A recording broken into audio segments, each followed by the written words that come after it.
मन में नहीं करे। बहुत सारे लोग देखो कहते हैं कि भक्ति तो कर रहे हैं, मन में जब है नाम चल रहा है हमारा, मन से कर रहे हैं। क्या जरूरत है माला करने की, क्या जरूरत है बोलने की, क्या जरूरत है माइक को बोलने की।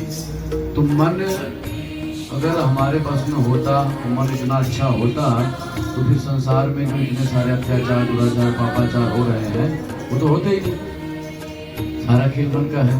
तो जो लोग ऐसा कहते हैं कि हम मन में कर रहे हैं, वो या तो खुद बेवकूफ है या दूसरे को बेवकूफ समझ रहे हैं। मन में होता है भजन, ऐसा नहीं भजन मन में नहीं होता, लेकिन हो जाता है जब दिव्य बन जाता है। अभी जो हमारे पास मन है माइक है, ये माया का बना हुआ मन, और माया के बने हुए मन से भगवान का भजन नहीं होता, संसार का भजन होता है। तो इस मन से अगर कोई कहता है कि हम भजन कर रहे हैं तो झूठ बोल रहा है या उसको ज्ञान नहीं है।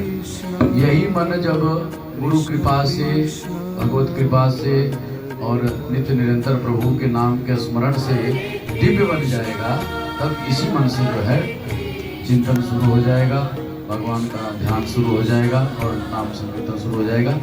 इसलिए कलयुग में कल्याण का एक ही मार्ग है, नाम संकीर्तन। भगवान के नाम का समूह में बैठकर उच्च स्वर से सभी लोग जो कीर्तन करेंगे कि नाम कीर्तन हो, और कान, आँख, नाक, मुंह, जीवा सब भगवान के कीर्तन में रम जाएंगे, और आवाज जहाँ तक जाएगी, कीट पतंग, जीव जंतु, भूत प्रेत, आदमी जो भी सुनेगा प्रभु का नाम, सबका जीवन धन्य होगा।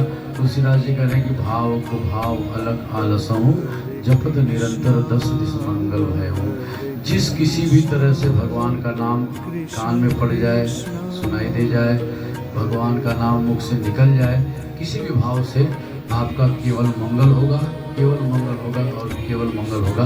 आपका अमंगल कभी नहीं हो सकता। इसलिए नाम संकीर्तन जरूर करना चाहिए। तो आज की एकादशी कामिका एकादशी है। कामिका एकादशी का व्रत सावन महीने के कृष्ण पक्ष में होता है।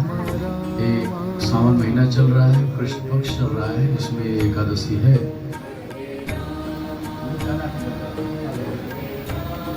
भगवान श्री कृष्ण से युधिष्ठिर ने पूछा कि भगवान, सावन महीने के कृष्ण पक्ष में जो एकादशी पड़ती है उसका क्या नाम है, क्या पूजा की विधि है और उसका क्या फल है, आप हमको विस्तार में सुनाइए। भगवान श्री कृष्ण ने कहा कि युधिष्ठिर, आपका ही ये सवाल जो है ब्रह्मा जी से